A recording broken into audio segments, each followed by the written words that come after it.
crew of heathens making food and waiting the Jews. What a blessing. Roasted lamb, mac and cheese, well blended indeed, but what a dressing.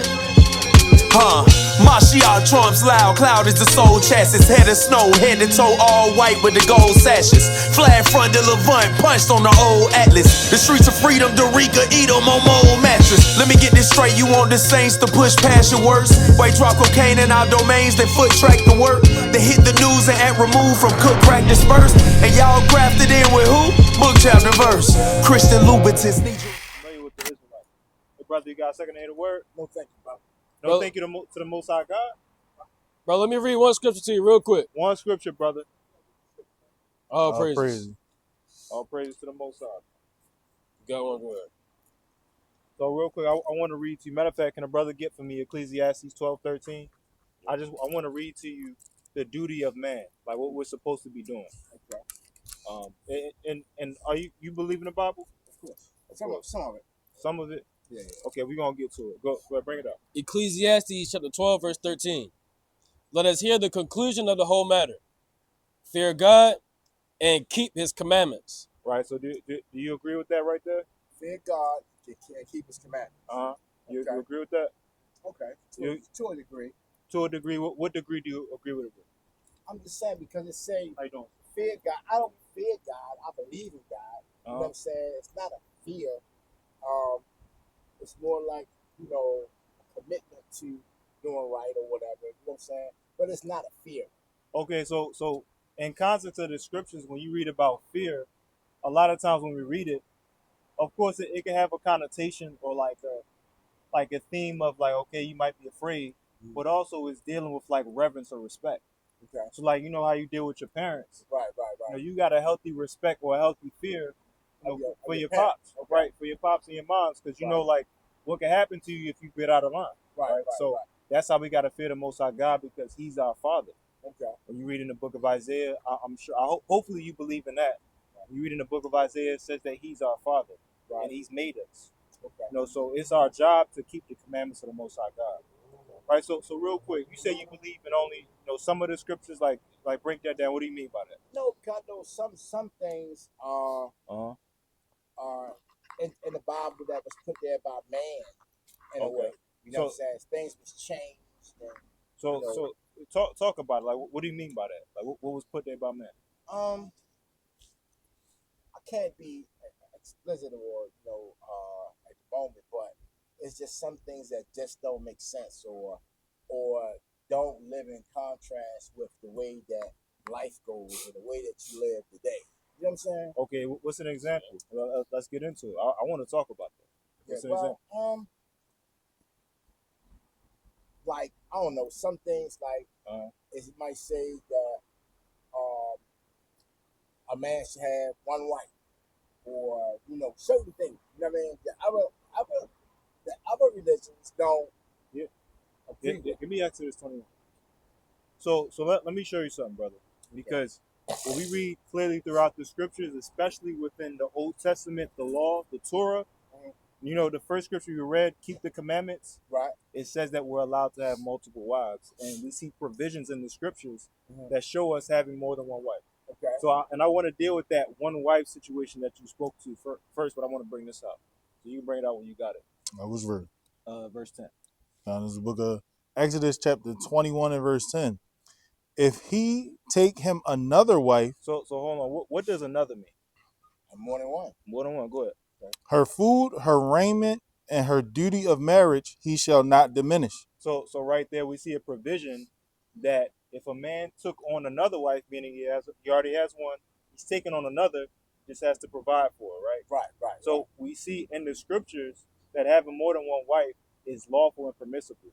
Right. So the scriptures, they don't teach that you can only have one wife. Right. Now, go ahead. Go. But man does that. Christianity does that. That's Christianity.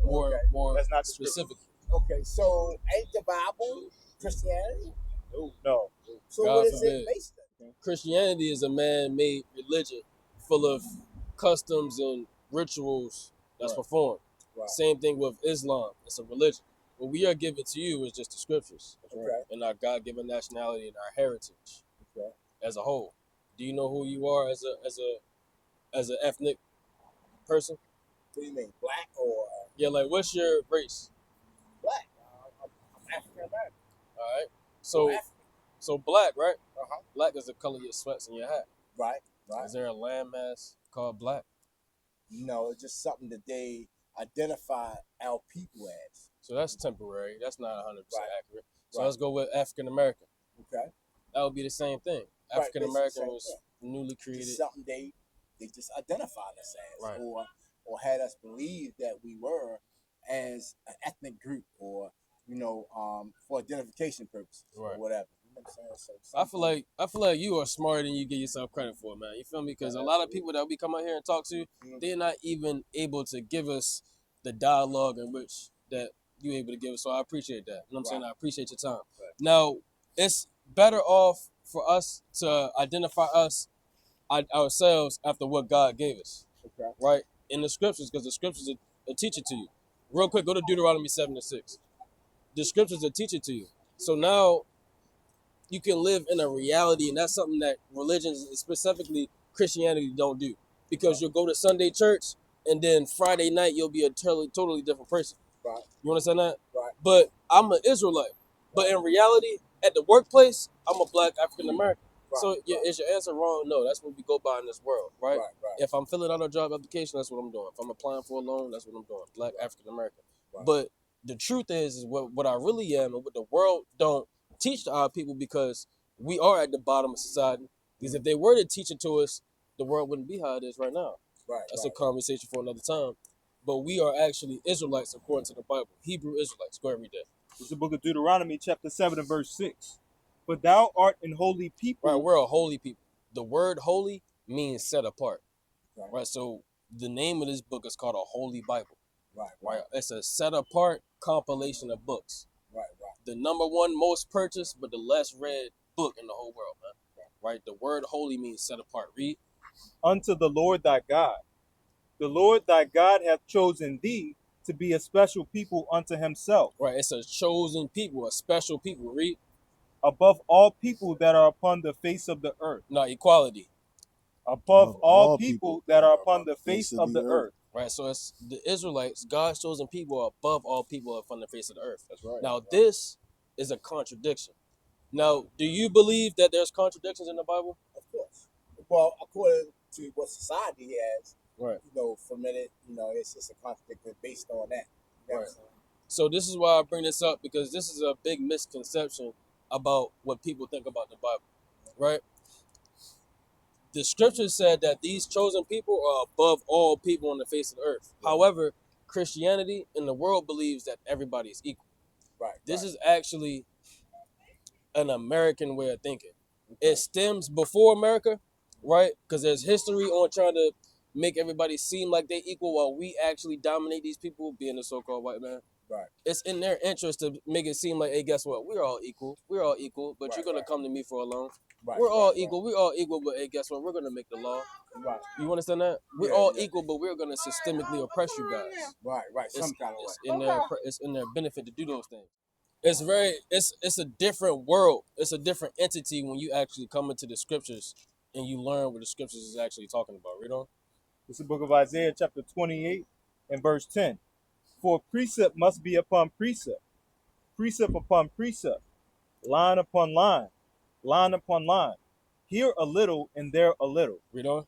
For with stammering lips and another tongue will he speak to this people. Right, so God is commanding us to understand the Bible precept upon precept, line upon line, here a little and there a Bible verse. So a Bible verse in the book of John in the New Testament is going to equivalent to a Bible verse in the book of Genesis. You understand that? Right. That's how the Bible is understood. It's like a puzzle. Right. You can go to any book in the Bible, any place. You understand that?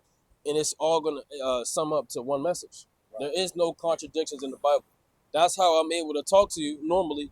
And I can go to a scripture in Deuteronomy. I can go to a scripture in Isaiah. I can go to a scripture anywhere in the Bible. Right. You understand that? Okay. Brothers got points? Yeah, and to speak to what the brother was saying and what you were saying, right? People teach this idea like we're all equal, right? But even in hospitals, they don't treat us the same, right? They say y'all can endure more pain than what we can endure, so we give you less anesthesia and we let you just endure like whatever you're going through. Right? And so what they've done is actually tried to destroy us as a people. If somebody grab me Psalms 83, right? Because what they've done as a bunch of different people groups, right? They've tried to destroy us so we can forget who we are, right? Because as long as we forget who we are, we relinquish our power. And as long as we relinquish our power, we'll always be at the bottom. Because what makes us special is us loving each other, us knowing who we are as a people, us making sure we're not slutting out our women, us making sure we're not sleeping with our brothers' wives. These are God's commandments, right? But the church teaches us God's commandments are done away with after Christ came. So now are you saying we can sleep with each other's wives, we can steal from each other? That's wrong, right? But you got that. It's the book of Psalm chapter 83, starting at the top. Keep not thou silence, O God. Hold not thy peace, and be not still, O God. For lo, thine enemies make a tumult, and they that hate thee have lifted up the head. Right, and so they're making things hard, right? They're making things very difficult. And let's see how they're making things difficult. They have taken crafty counsel against thy people, and consulted against thy hidden ones. They have said, come, and let us cut them off from being a nation, that the name of Israel may be no more in remembrance. Right, and so what they teach us is, for us to title ourselves as Israelites is something wrong, right? Because that keeps us from power. They rather us call ourselves a Negro, nigga, black, African American, anything else but an Israelite. Muslim. Right, Muslim, anything else. But as soon as we draw back our power, that puts us in danger. Because the Most High God says, once you guys come back, it's wraps for everything else. And that's why, you know, if we look in the news and everything else, we can see we on the brink of World War III. Right? Trump ain't easing up on none of the other countries, so they like, yo, we ready to fight whenever it's ready to pop off, whether it's a tariff war, whether it's physical war, whatever it is, we down. Right? And it's not going to be a peaceful time. And this is the first war that would be on this virgin land, right? Because there's never been a war in America. Right? And so other countries are ready to come here and blast off. And so he ain't making no friends. He's making all enemies. And that's what the scriptures are talking about. It's talking about how we're going to be restored as a people and how we're going to regain our position as a people to be brought back in communion with God. And so we're supposed to be bidding our people back to this marriage. Right? And that's really what's going on in the scriptures. So it's not that the scriptures are contradicting. It's that people who are holding these scriptures and trying to teach these scriptures, trying to teach you something else that ain't even in here. And so one thing we was talking about earlier is us taking the time to study these things for ourselves. If somebody could grab me 1 Thessalonians 5:21. And brother, did you have a point? Yeah, you go ahead and finish your point. Con. And so thank you for taking the time, No brother. problem, brother. What's your name, bro? My name's Ed. Ed? Right. The what? Well, you too, brother. Brother Aaron. All right, you too, brother. I'm Al-Ashar. All right, brother, you too. Y'all have a good night. I appreciate it. Yeah, just one more precept. One more scripture for you, brother. 1 Thessalonians chapter 5 and verse 21. Prove all things. Hold fast that which is good. Right. And so I know earlier you said, you know, it was certain contradictions, but it's up to us to study these things out and to make sure we know what things we think are contradictions, because sometimes it's just people's words versus the Bible and not the Bible itself. Right. So, yeah. But the brother got a flyer for you, our links and things on here, so you could, you know, connect with us. There's an email on there. You can reach out to the brother, and we can get connected, bro. All right. Thank you, brother. Nice to meet you, man. All praises to the Most High. All our heroes in the bullet been no Comic-Con. Cory let me hold $1,000 Comic-Con. On my mama's son, Christ is in my oil cracker. You know that cracking crackers righteous in the toil cracker. That barrel on a stick, license in the spoil cracker. Feel like you staring down a pipe of a manure cracker. So bucket play with it.